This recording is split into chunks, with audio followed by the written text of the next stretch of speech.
21절 보시겠습니다.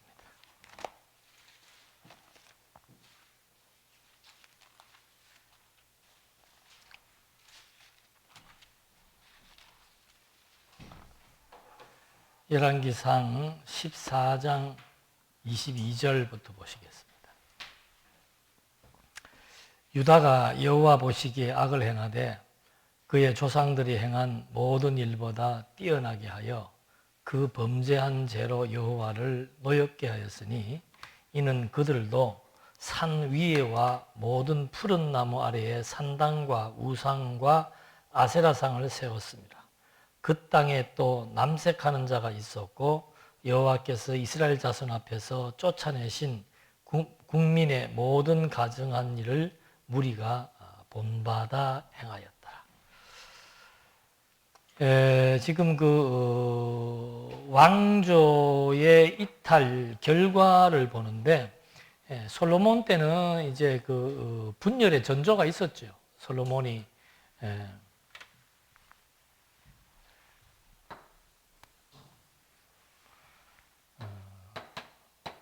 솔로몬의 성전 우상 숭배가 이제 남북 분열에 대한 전조입니다. 그런 전조에 의해서 문제가 이제 발생하게 되는데 그렇게 해서 여로보암에게 이제 선지자가 얘기를 해줬죠. 그리고 솔로몬에게도 얘기를 해줬고 르호보암도 이제 그 사실을 알고 있습니다. 이렇게 해서 이제 분열이 되었는데 분열된 이후에도 보면은 왕조 이탈의 결과가 뭔가? 그건 부패예요. 왕조가 이탈되었는데 그 이탈된 왕조의 그 핵심적인 사안이 뭔가 하면은 그게 부패를 얘기하는 겁니다. 이탈이 되었는데 남북이 다 부패한다. 근데 그 부패 사항이 뭐냐 하면은 재밌는 얘기, 지금 읽어드린 말씀에서 재밌는 흐름이 있는 거죠. 범죄의 연속성입니다. 그러니까 유다가 여호와 보시기에 악을 행하되 이 유다는 결국 유다 지파를 말하는 겁니다. 솔로몬의 아들 르호보암의 부패를 얘기합니다. 솔로몬의 아들 르호보암이 조상들이 행한 모든 일보다 뛰어나게 했다. 무엇을? 범죄를 뛰어나게 했다는 거죠. 무슨 범죄를? 산당과 우상과 아세라상을 세웠다. 그리고 그뿐만이 아니고 남색하는 자가 있었고 또 여호와께서 이스라엘 자손 앞에서 쫓아내신 그 가나안 땅이죠. 쫓아내신 모든 가증한 일을 쫓아내신 국민들, 가나안 원주민들이 행했던 그런 모든 가증한 일을 무리가 본받아 행했다. 솔로몬 때 성전 우상 숭배하고 1000여 명의 여인을 두고 음행을 했습니다. 그 다음에 그 아들 르호보암이 조상을 따라 그 말입니다. 부전자전. 조상을 따라 이제 열왕기서는 뭔가 하면은 역대기와 열왕기가 다른 점은 뭔가 하면 역대기는 막 범죄 사항보다는 남쪽 유다가 어떻게 개성되어지는 것을 보여주고 있다면은 열왕기서는 뭔가 하면 범죄 사항에 대해서 부패 사항에 대해서 아주 확실하게 설명을 해주고 있습니다. 그런데 이제 르호보암 다음에 아비암과 아사예요. 르호보암 다음에 아비암 그리고 아사 이렇게 지금 아들들이 거론이 되는데 15장 3절에도 보면은 뭐라고 나와 있는가 하면 아비암이 그의 아버지가 이미 행한 모든 죄를 행하고 그의 마음이 그의 조상 다윗의 마음과 같지 아니하여 그의 하나님 여호와 앞에 온전하지 못하였다. 그러니까 이 지금 아비암도 그렇고 아사도 그렇고 르호보암도 그렇고 전부 누구를 따라가는 거예요? 철저하게 조상을 따라가는 겁니다. 조상에게서 뭘 배웠는가? 우상 숭배를 배웠다 이 말입니다. 이게 열왕기서 분열된 상황 가운데의 핵심적인 사안이 뭔가? 부패다. 그 부패가 어떻게 전개되는가? 계속해서 부패의 연결고리가 끊어지지 않고 연속성을 가지고 있다. 이게 나타난 역사적인 내용입니다. 하나님께서 왜 그렇게 섭리해 나가시는가? 그게 이제 우리가 찾아야 되는 신학적인 의미죠. 자, 먼저 남쪽을 보니까 남쪽 부패의 특징은 뭔가? 조상들이 행했던 그것 플러스 알파. 더 사악한 범죄에 의해서 그 범죄가 연속성을 가지고 있다. 이게 이제 유다 왕조 부패의 핵심적인 내용입니다. 그러면 이탈 왕조의 부패는 어떻게 되는가? 자, 여로보암 다음에 나답과 아비사가 나옵니다. 15장 26절에 보면은 나답과 아비사의 부패 내용은 뭐냐? 그가 여호와 보시기에 악을 행하되 누구의 길로? 그의 아버지의 길로 행하며 그가 이스라엘에게 범하게 한 그 죄 중에 행한지라. 나답의 아버지가 누구예요? 여로보암입니다. 이 여로보암이 행한 일이 뭐예요? 단과 베델에 산당을 지어놓고 혼합 종교를 성행하게 했는데, 똑같이 여로보암의 아들 나답과 누구지? 바하사. 나답과 바하사도 똑같이 여로보암 아비의 길을 따라왔다. 자, 지금 이 3대를 확인해 봤습니다. 북쪽도 누구의 길? 아비의 길. 효자들이죠. 그 다음에 남쪽도 조상의 길. 다 효자들이다. 그래서 그 16장 12절에 보면은 왕들과 아합의 부패 내용에 있어서 바하사의 온 집을 멸하였는데 선지자 예후를 통하여 바하사를 꾸짖어 하신 여호와의 말씀과 같이 되었더라. 자, 여기서 두 가지 우리가 주목해야 될 것입니다. 범죄의 성격은 뭐예요? 아비의 길을 답습했다. 그래서 이 범죄가 연속성이 있다. 그런데 하나님께서 그거 범죄에 대한 치리의 성격은 뭔가 하면은 이게 이제 아주 열왕기서를 볼 때 또 하나의 초점이고 강점이 되는 겁니다. 자, 여러분, 사무엘서, 열왕기서, 역대기서, 에스라, 느헤미야, 에스더 역사서 가운데서 가장 많은 선지자가 등장하는 게 어떤 거겠습니까? 지금 열왕기서 하면서 이런 질문하면 바보 한다음에 다 알아듣겠지. 열왕기서야. 열왕기서에는 가장 많은 선지자가 시시각각 등장을 합니다. 그래서 자, 범죄의 성격은 아비의 길을 쫓아서 범죄의 연속성을 가지고 있고, 하나님이 치리하시는 그 치리의 성격을 보면은 항상 누구를 등장시키는가 하면은 하나님의 선지자. 그래서 그 하나님의 선지자를 보내서 망하든 흥하든 항상 예언의 방식을 취하는 겁니다. 선지자가 등장해서 저는 옛날에 한번 그런 그 생각을 한 적이 있어요. 내가 한번 시간이 나면 열왕기 상하를 보면서 예언대로 이루어진 사건들을 좀 쫙 뽑아봐야 되겠다. 아마 그런 책이 나와 있을 거예요. 예언대로 이루어진 사건들이 도대체 북쪽은 어떻게 전개되었고 남쪽은 어떻게 전개되었는지, 그거에 아주 핵심 내용이 이제 하게 될 북왕조, 남왕조 이런 그 교훈에 대한 내용을 볼 때 이제 특히 북왕조에 보면은 선지자들이 엄청나게 등장을 합니다. 그래서 선지자의 표적, 그 다음에 선지자의 예언, 선지자의 교훈, 이걸 통해서 이제 하나님께서 뭔가를 보여주시려고 하는 거죠. 뭘 보여주려고 하는 겁니까? 북쪽이 계속 선지자를 통해서 너희들은 조상의 길을 쫓아가서 부패했기 때문에 뭐 한다? 멸망한다. 근데 남쪽도 아주 효다처럼 계속 아비의 길을 그렇게 멋지게 아버지보다 더 훌륭한 범죄를 저질렀는데 이 열왕기서의 핵심적인 요절이 뭐라고 그랬습니까? 유다 지파 외에는 뭐가 없다? 남은 자가 없다는 거예요. 그래서 이 범죄를, 이렇게 성실한 범죄를 남북이 동일하게 저질렀는데 북쪽은 멸망시키고 남쪽은 잔존시키는 겁니다. 사무엘서는 다윗 때에 나왔던 그 사무엘서는 나라가 창건되는 겁니다. 나라가 창건되는데 어떤 왕에 의해서 창건이 되는가? 언약 왕조에 의해서 나라가 창건되는 얘기입니다. 그러면 열왕기서는 뭔가? 나라가 분열되는 얘기예요. 그 분열의 직접적인 원인은 뭔가? 남북의 부패였습니다.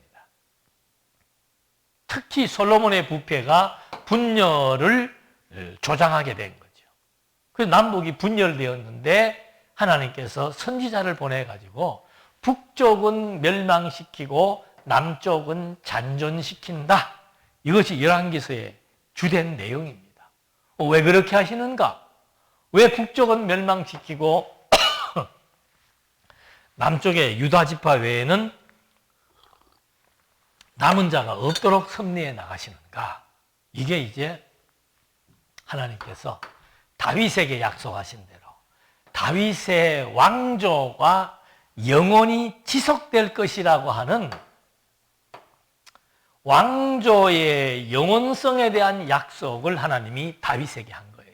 그게 유명한 사무엘하 7장 14, 15, 16에 다 나와 있는 겁니다.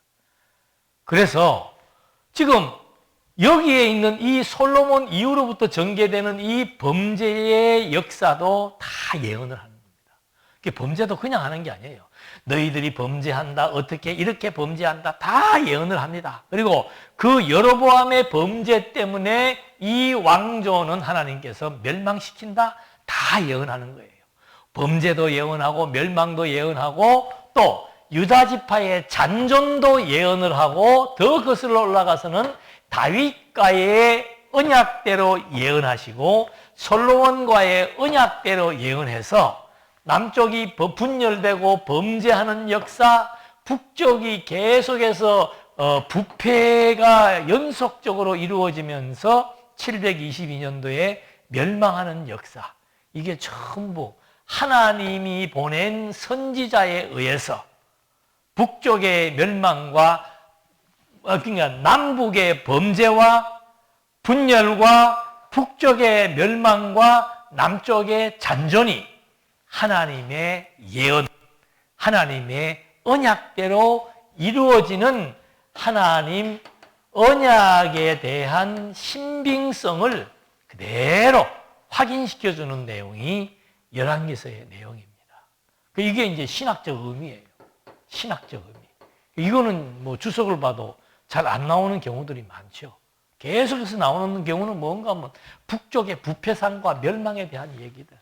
그 다음에 선지자가 나타나고 막 어떤 기적을 보여주었던 얘기들. 그런데 이게 초점이 맞춰져 있지. 하나님이 왜 선지자를 보냈을까? 하나님이 선지자를 보낸 이유가 뭘까? 왜 하나님이 엘리야를 보내가지고 이제 오늘 나오겠습니다만 막 사르밧 가부에게 들어가도 복을 받고 나가도 복을 받아가지고 보리떡 하고 막 기름이 마르지가 않는 엘리야가 비를 오게 하는 그때까지 사르밧 가부의 집이 떡반죽 그릇이 마르지 않고 사르밧의 아들이 가부의 아들이 죽었는데 그 아들을 엘리야가 또 살려냅니다. 왜 그런 표적이 나타나는 거예요? 하나님이 왜 그런 기적을 엘리야 선지자를 통해서 보여주는 겁니까? 그걸 우리가 정확히 놓치면 안 되죠. 열왕기서를 볼 때 왜 선지자들이 이렇게 막 수두룩하게 나타났을까? 왜 범죄를 저지르는데 그렇게 효자답게 아버지의 범죄를 그대로 답습하면서 범죄를 저지를까? 그 이유가 뭔가? 이 질문을 우리가 가지고 열왕기서를 읽어봐야 그래서 마지막 가서는 하나님은 정말로 언약대로 이루시는 여호와로 살아계시구나. 그 언약이 북쪽은 망하게 하신다는 언약대로 선지자를 보내어서 망하게 할 내용을 예언하게 해서 망하게 하시고, 남쪽은 잔존시켜주겠다는 다윗과의 약속을 보여주기 위해서 선지자를 보내가지고 범죄를 자행함에도 불구하고 그들을 보호하시는 하나님의 섭리 역사. 그래서 이 열왕기서에서는 중요한 게 뭔가 하면은 선지자예요. 하나님의 선지자에 의해서, 그가 하나님이 보낸 선지자도 있고 가짜 선지자도 있습니다. 바알과 아세라에 의해서 예언을 하는 선지자가 있고 여호와께서 보낸 선지자가 있는 거예요. 참 여러분, 저는 옛날에 그 신비주의에 접해 있을 때 기도원 가서 그 설교 들으면은 아주 그냥 부흥 강사들이 실감나게 하죠. 예. 목소리도 막 기도를 많이 해가지고 하는데 막 지금도 기억이 나. 예. 그 사르밧 가부가 막 그 외아들이 죽었는데 그걸 잡고 막 3번을 간절히 기도할 때 그 아들이 살아나는 역사가 일어났습니다. 오늘 여러분에게도 막 그게 너무 지금도 생생하게 그 장면이 기억이 나요. 하나님이 왜 그러냐 이 말입니다. 왜? 오늘 우리도 죽은 아들이 있으면 막 기도하면 살아난다는 것에 대한 약속인가? 아니면 그런 그 이적과 기적을 왜 그 시대에 보여주었는가? 그래서 이 왕조 이탈의 과정에서 분열 초기의 그 범죄 똑같습니다. 분열 초기에 솔로몬의 범죄, 그 다음에 여로보암의 범죄, 르호보암의 범죄, 둘 다가 아버지, 조상들의 범죄를 그대로 답습하고 있다라고 하는 것이 이제 왕조 이탈의 결과로서 나타난 분열 초기의 부패, 유다 왕조의 부패, 이탈 왕조의 부패 한 3대까지를 확인해 보니까는 둘 다 똑같이 그렇게 아비의 길로 가고 있었다. 그래서 이제는 북왕조에 대한 교훈을 해주는 겁니다. 북왕조. 이제 무슨 교훈의 핵심이 뭡니까? 놓치면 안 되는 것이 선지자의 예언대로. 이 선지자는 누가 보낸 겁니까? 하나님이 보낸 겁니다. 선지자를 왜 보낸 겁니까? 선지자의 예언의 성취의 역사를 통해서 참 신은 하나님이다. 그걸 보여주기 위한 거예요. 그런데 이 선지자가 그 신명기에 나오잖아요. 하나님이 보낸 선지자인지 아닌지는 무엇으로 알 수 있는가? 증언과 성취. 진짜로 떡반죽 그릇이 마르지 않는지, 선지자가 기도해서 그것이 마르지 않는지, 정말로 죽은 아들이 살아나는지, 정말로 북쪽의 왕조가 망하는지, 이 증언과 성취함, 하나님이 보낸 선지자는 반드시 그가 한 예언에 대해서 증언과 성취함이 나타난다는 거죠. 그래서 이제 그런 그 맥락 속에서 북왕조에 대한 교훈이 열왕기상 17장으로부터 열왕기하 8장 15절까지 나오는데, 이게 이제 전부 심판을 위한 그런 그 예언을 통해서 이탈 왕조에게, 즉 북이스라엘 왕조에게 멸망할 것을 교훈하고 있는 겁니다. 어떻게? 선지자의 예언대로 이루어지는 역사로 말미암아 하나님의 언약은 반드시 이루어진다는 것을 확인시켜 주는 거죠. 그래서 제일 먼저 첫 번째 나오는 것이 뭔가 하면은 예언에 대한 함정이에요. 예언에 대한. 지금 계속 그 내용입니다. 뭐 표적으로 했든 예언으로 했든 무엇으로 했든 간에 전부 예언이에요. 그 예언을 드러내는 방식이 이제 표적과 교훈이지요.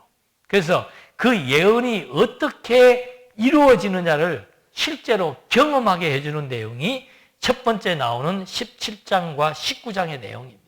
그래서 17장에는 사르밧 과부의 사르밧에서의 표적을 보여주고, 두 번째는 아합 왕에게 표적을 보여주고, 세 번째는 엘리야가 피신할 때 하나님이 나타나는 표적을 보여주는 거죠. 17장에 보니까 이건 이제 우리가 잘 아는 내용입니다. 이건 참 재밌는 내용이고 주일학교 때부터 신나게 가르치는 내용인데, 엘리야가 이제 그 아합에게 이 나라에 수년 동안 가뭄이 든다고 예언을 했잖아요. 그러니까 나라에 좋은 운세를 예언하면 모르지만은 나라에 그렇게 흉한 운세를 예언하는 그런 그 선지자에 대해서는 가만두지 않을 거예요. 그래서 이제 엘리야가 피신을 가가지고 요단 시냇가에 머물러 있지요. 먹을 거기 없는 거예요. 근데 그때 이제 하나님께서 까마귀들을 보내가지고 아침에도 떡과 고기를, 저녁에도 왜 자꾸 떡이라 그래? 떡과 고기를 가져왔고, 그가 시냇물을 마셨느니라. 이런 거 잘못 해석해가지고 막 굶고 앉아있는 사람이 있어. 그러니까 누가 쌀 가져오더라고. 엘리야에게 하나님이 보낸 선지자임에 대한 증언을 지금 보내주는 겁니다. 우리는 선지자가 아니에요. 물론 어려운 위기적인 상황에 있어서 하나님이 사람을 보내어서 그런 위기적인 상황을 변화시켜주는 예야 뭐 왕왕이 있을 수 있지만 그게 무슨 자기가 선지자라서 그런 것은 아니죠. 그렇게 해서 이제 엘리야가 사르밧 지역에서 그 한 과부집에 들어가게 된 거죠. 근데 이제 그 과부집에 가서 보니까 과부도 이제 뭐 굉장히 어려워하고 있는 그런 힘든 왜 가뭄이 여러분 우리가 여름철에요 한 달만 가뭄이 들어도 어떻게 됩니까? 난리가 나잖아요. 근데 여기는 지금 3년 동안 가뭄이 들었으니까 먹을 게 있습니까? 없습니까? 제일 중요한 게 먹는 거예요. 먹을 게 없는 거야. 우리는 코로나가 와도 먹는 거는 먹었잖아요. 근데 먹는 게 없어지는 가뭄이 들었으니까 얼마나 고통스럽겠습니까? 그 요단 인근에 살고 있는 사르밧 지역의 한 가부 집에 딱 들어가 보니까 그 집에 한 번 먹을 양식밖에 없는 거예요. 한 번 먹을 올리브 기름하고 떡하고 그 기름에 찍어서 먹을 그것밖에 딱 없는데 얌체같이 엘리야가 들어가 가지고 어떻게 해요? 그거 내 좀 먹자. 근데 거기에 이제 그 17장 13절에 그런 말이 나옵니다. 엘리야가 그에게 이르되 두려워하지 말고 가서 내 말대로 하려니와 먼저 그것으로 나를 위하여 작은 떡 한 개를 만들어 내게로 가져오고 그 후에 너와 내 아들을 위하여 만들라. 하나님 이스라엘의 하나님 여호와의 말씀이 나 여호와가 비를 지면에 내리는 날까지 그 통의 가루가 떨어지지 아니하고 그 병의 기름이 없어지지 아니하리라 하셨느니라. 그가 가서 엘리야의 말대로 하였더니 그와 엘리야와 그의 식구가 여러 날 먹었으나 16절 여호와께서 엘리야를 통하여 하신 말씀같이 이게 빠가지고 꺼야 되는 거예요.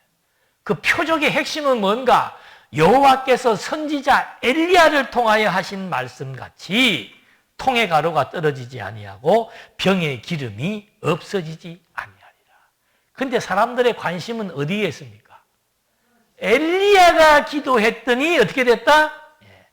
밀가루와 기름이 떨어지지 아니했다. 여기에 이제 그러면 엘리야가 그냥 기도했습니까? 사르밧 과부가 엘리야의 말에 어떻게 했습니까? 여러분 축복은 어떻게 할 때? 순종할 때. 엘리야에게 순종할 때 사르밧 과부의 집에 먹을 것이 떨어지지 않은 것처럼 오늘 목사님의 말씀에 순종할 때 어떻게 해요? 여러분이 축복받는 줄로 믿습니다. 이게 이제 멋있는 말 아니에요. 네. 근데 성경은 그렇게 해석하는 거 아니죠. 제가 여호와께서 엘리야를 통하여 하신 말씀 여기에 줄을 끄라고 하는 이유가 바로 뭔가 이 지금 선지자가 하나님이 보낸 선지자 엘리야입니다. 그래서 그 하나님이 보낸 증거가 바로 뭔가 하면은 떡반죽 그릇에 떡이 마르지 않았다는 거예요. 밀가루가 마르지 않았다는 거예요. 왜? 하나님이 지금 북이스라엘에 역사하고 계신다. 무엇에 근거해서? 언약에 근거해서 예언대로 역사하고 계신다. 그걸 보여주는 첫 번째 표적이 엘리야를 통한 표적이 사르밧 과부의 양식이 지금 떨어지지 않은 겁니다. 그런데 또 두 번째는 뭔가 하면 그 아들이 병들어 죽은 거예요. 아들이 병들어 죽으니까 이게 참 재밌는 대목이에요. 17장 21절에 보면은 엘리야가 그 아이 위에 몸을 3번 펴서 엎드리고 여호와께 부르짖어 이르되 내 하나님 여호와여 원하건대 이 아이의 혼으로 그의 몸에 돌아오게 하옵소서 하니 여호와께서 엘리야의 소리를 들으심으로 그 아이의 혼이 몸으로 돌아오고 살아난지라. 여기에서 빨간 줄을 끊는다면 어디에 꺼야 되겠습니까? 그거는 안 잊어버리시네. 금방 했던 건 그래도 안 잊어버리시네. 바로 위에 여호와께서 했던 말과 똑같은 겁니다. 여호와께서 보내신 여호와의 선지자 엘리야의 소리에 하나님은 반드시 증언을 주신다는 거예요. 그냥 똑같은 성경을 읽어도 어디에 강점을 두고 읽을 건가는 굉장히 중요한 거게 되는 거죠. 그래서 제가 이 선지자라고 하는 얘기를 미리 밝혀드린 이유는 뭔가, 이런 부분에 대한 포인트를 우리가 정확하게 잡기 위해서 그런 겁니다. 근데 이런 성경을 해석할 때 보면은 막 엘리야가 그 아이의 몸에다가 엎드려가지고 어떻게 했다고 그랬습니까? 3번을 간절하게 피를 토하기까지 하나님 앞에 간구할 때 하나님의 응답이 이루어졌다. 그러니까 강조하는 포인트가 다른 거죠. 그래서 이런 이제 여호와께서 보내신 선지자의 표적, 이걸 이제 사르밧에서 과부의 집에 들어가 가지고 2가지 이 표적을 보여줍니다. 자, 제가 지금까지 드린 말씀이 사실인지 아닌지를 무엇으로 확인해 볼 수 있는가? 17장 24절. 여인이 엘리야에게 이르되, 내가 이제야 당신은 누구요? 하나님의 사람이시요 당신의 입에 있는 여호와의 말씀이 진실한 줄 아노라. 맞지요? 제가 미리 말씀드린 내용이 맞지요? 여호와께서 선지자를 보낸 이유가 뭡니까? 바로 이 선지자는 누구의 사람이다? 하나님의 사람이다. 선지자를 보고 하나님의 살아있음을 확증시켜 주는 겁니다. 하나님의 사람이고, 선지자가 말했던 그 말대로 이루어졌기 때문에 선지자의 예언이 여호와께서 하신 말씀인 줄을 내가 이제는 확실히 믿노라, 그 말을 하는 거죠. 그러니까 하나님이 보낸 선지자, 증언과 성취함이 있더라는 얘기예요. 그 하나님이 왜 선지자를 보내서 증언과 성취함을 보여주는가? 이 선지자를 보낸 하나님이 지금도 그 선지자를 통해서 역사하고 살아계심을 우리에게 확정시켜주는 거죠. 오늘도 똑같아요. 엘리야보다 우월하신 진짜 선지자가 누구예요? 그리스도. 하나님의 아들, 하나님의 그리스도가 오셔서 하나님이 하신 뜻을, 1-2가지의 예언이 아니고 하나님이 세우신 뜻을 온전히 다 이루셔서 우리를 자기 백성 삼으시고 하나님 나라의 영광의 시민권을 얻게 해서 하나님 나라에 영원히 살아갈 수 있는 역사를 이제 구약의 엘리야 선지자가 했던 그 표적보다 죽음에서 부활하는 표적, 여기는 지금 죽은 아이를 살리는 표적이었다면은 여기는 바로 그리스도가 미리 자기의 죽음을 예언을 하고 자기의 부활을 예언한 다음에 죽음에서 예언대로 죽고 성취하시는 하나님의 아들 그리스도이심을 확정시켜서 그리스도로 말미암아 하나님을 알게 하시는 역사가 오늘 엘리야를 통해서 주어진 역사와 동일한 거죠. 그래서 이 선지자의 예언은 망하게 하는 예언도 있고 보호하는 예언도 있어요. 왜 망하게 하고 왜 보호하는가? 이랬기 때문에 망했다, 이랬기 때문에 보호했다 보다 더 근원적인 건 뭔가? 하나님께서 누구를 통해서 어떤 내용을 하심으로 그 예언이 그대로 이루어져서 하나님의 존재를 우리에게 확정시켜주는 것. 그래서 오늘은 우리는 이 그리스도를 통해서 하나님을 안다라고 하는 것은 엘리야를 통해서 하나님을 아는 것보다 훨씬 더 선명하고 아주 명백한 것인 것을 확인할 수 있습니다. 그래서 첫 번째 표적으로 교훈하시는데 사르밧에서의 표적이 나왔죠. 두 번째는 또 더 재밌습니다. 선지자 간의 대결이 벌어지는 거예요. 그래서 여러분 왜 갈멜살 기도원이 많은 줄 압니까? 바로 이 갈멜산 기도원에서 이제 지금 이 내용이 18장에 나오는 거예요. 3년 동안 비가 오지 않겠다고 했는데 3년이 찼을 때 이제 하나님께서 엘리야에게 너 가서 이제 기도해라. 많은 사람들이 보는 앞에서 제물에게 불을 대지 말고 산채로 갖다 놓고 하나님 앞에 기도하고 그리고 진짜 비가 오는지 안 오는지를 만방 북쪽 이스라엘 사람들에게 다 보여주어라. 왜 그걸 보여주려고 하는 겁니까? 하나님의 예언대로 반드시 이루어진다는 것을 확증하는 증언과 성취의 현장이라 이 말입니다. 그래서 북쪽은 반드시 망한다는 거예요. 남쪽은 하나님이 남겨둔다는 거예요. 그래서 지금 이제 막 바알과 아세라를 섬기는 그런 선지자, 지금 무당들도 예언합니까? 안 합니까? 하잖아. 똑같은 거예요. 우상을 섬기는 선지자들 몇 명? 850명. 하나님의 선지자 몇 명? 딱 하나. 이게 비교가 됩니까? 안 됩니까? 하나님은 이렇게 일을 하신다니까.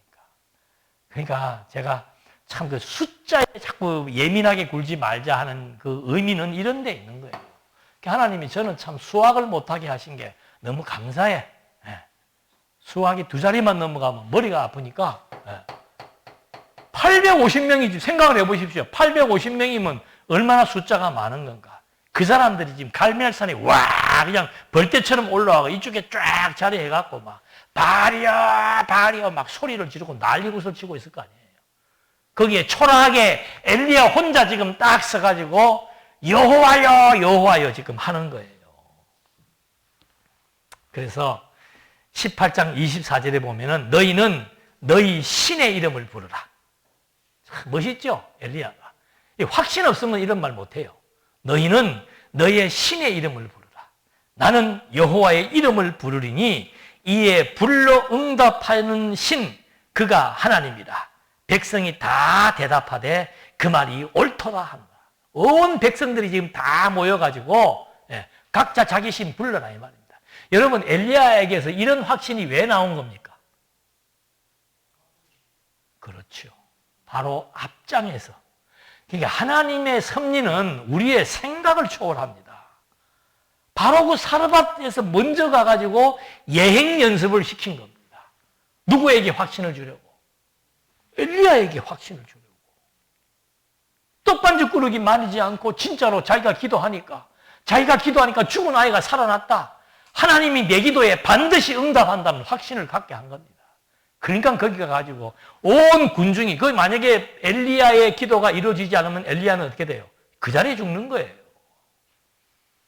그래서 지금 엘리야가 겁없이 그런 제안을 한 겁니다.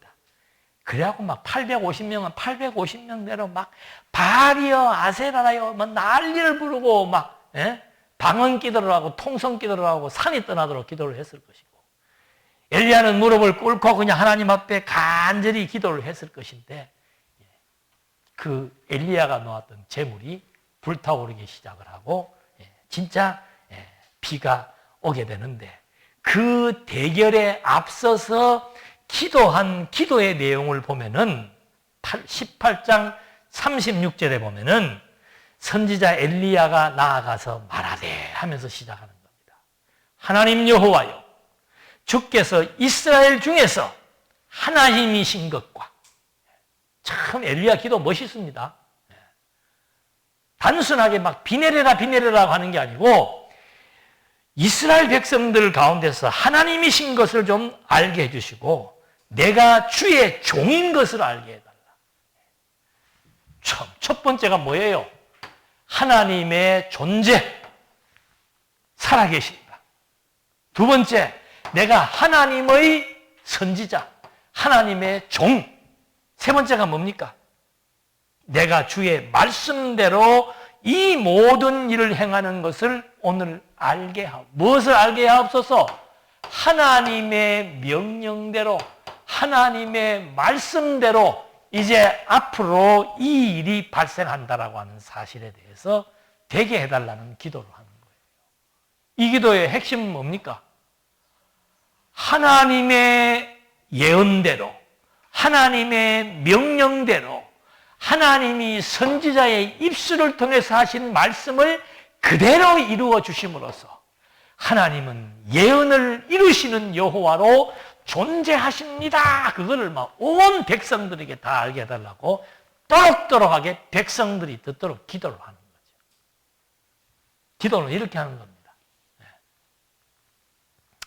그렇게 이제 하게 되어서 결국에는 엘리야가 승리하게 되는 거죠. 그런데 그런 사건으로 말미암아 이세벨이 엘리야를 추격하기 시작합니다. 그러니까 이제 완전히 자기네 선지자들은 이제 완전히 바보 돼버렸고, 저 엘리야 하나 때문에 이거 지금 뭐 산당 제사에도 문제가 생기기 시작을 하고, 선지자들도 치명타를 입게 되니까 안 되겠다, 저거 죽여야 되겠다 라고 이제 명을 내리게 되는 거죠. 그래서 엘리야가 결국은 피신을 하게 되는 겁니다. 그런데 하나님께서 피신할 때 19장 16절에 보면은, 너는 엘리야에게 하는 말입니다. 엘리야가 피신 가서 하나님 앞에 막 나를 죽이려고 합니다 하면서 막 호소를 하니까, 너는 또 님시의 아들 예후에게 기름을 부어 이스라엘의 왕이 되게 하고, 또 아벨 무홀라 사밧의 아들 엘리사에게 기름을 부어 너를 대신하여 선지자가 되게 하라.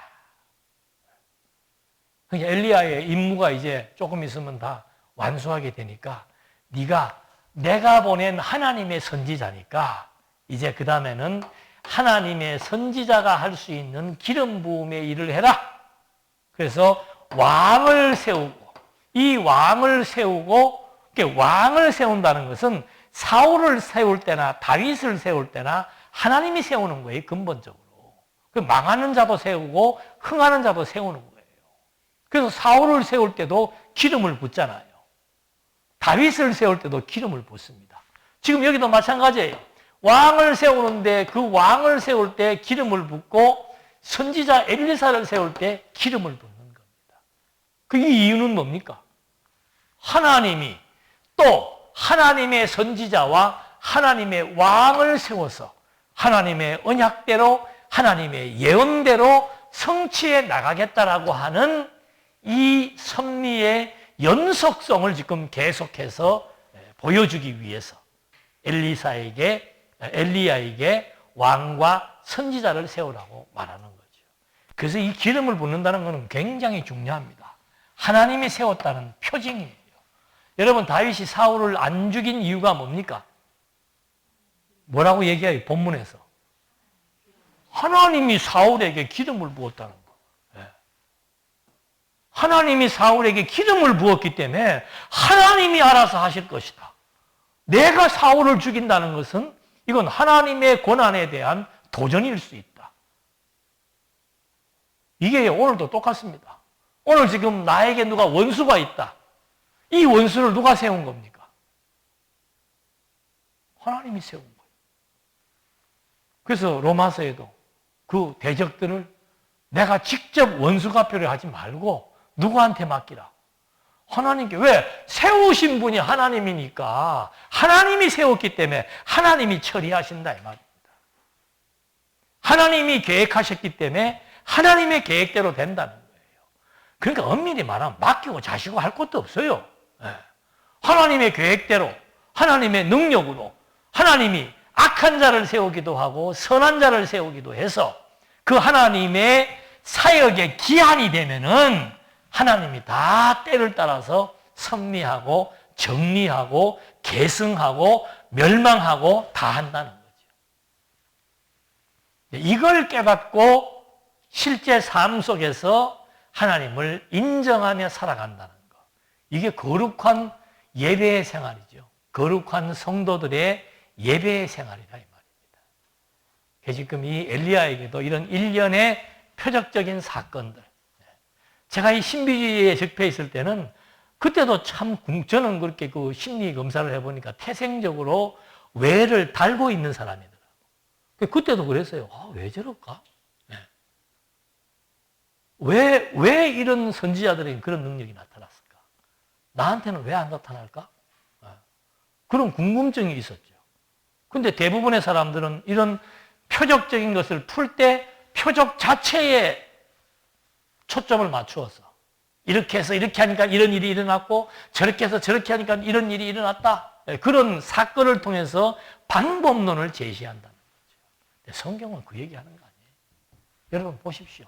이 열왕기서가 남북이 분열되기 이전부터 시작을 해서 마지막 분열되어 722년도에 북쪽이 망하고 남쪽이 609년도에 포로에 잡혀가는 이 300여 년의 역사가 전부 다 하나님의 언약대로 하나님이 보낸 선지자에 의해서 예언대로 성취된 역사라고 하는 것을 우리에게 증언과 성취함을 통해서 하나님의 살아계심을 확정시켜 준다는 거 아니에요. 그래서 살아계신 하나님이 믿어지는 거죠. 그래서 엘리야가 담대하게 이런 것을 선언할 수 있는 이유가 하나님께서 엘리야로 말미암아 그런 표적을 주어서 승리하게 했다라고 합니다. 그래서 그 북왕조의 교훈에 있어서 첫 번째 엘리야를 통한 표적의 역사가 결국은 하나님이 살아계심에 대한 증언과 성취의 역사라고 하는 것을 우리가 한 번 더 확인해 본 겁니다. 기도하시겠습니다. 살아계신 하나님 아버지, 정말 저희들이 하나님의 살아계심을 믿고 살아갈지인데 그 하나님의 역사하심의 과정이 정말 언약대로 예언대로 주어진 성경의 말씀이 오늘을 살아가는 저희들에게 그대로 적용되어진다는 것을 또 한 번 확인해 봅니다. 이렇게 죽은 자를 살리시는 하나님, 가뭄이 들게도 하시고 홍수가 나게도 하시는 하나님, 850대 1의 비율의 대결을 통해서도 하나님의 살아계심과 능력의 위대하심이 무엇인 것을 또 한 번 확인시켜 주시는 하나님의 역사가 오늘을 살아가는 우리 모두에게도 정말 여호와만을 의지할 수밖에 없는 계기가 되게 하시고 실제의 삶이 되도록 인도해 주시옵소서. 예수님의 이름으로 기도드립니다. 아멘.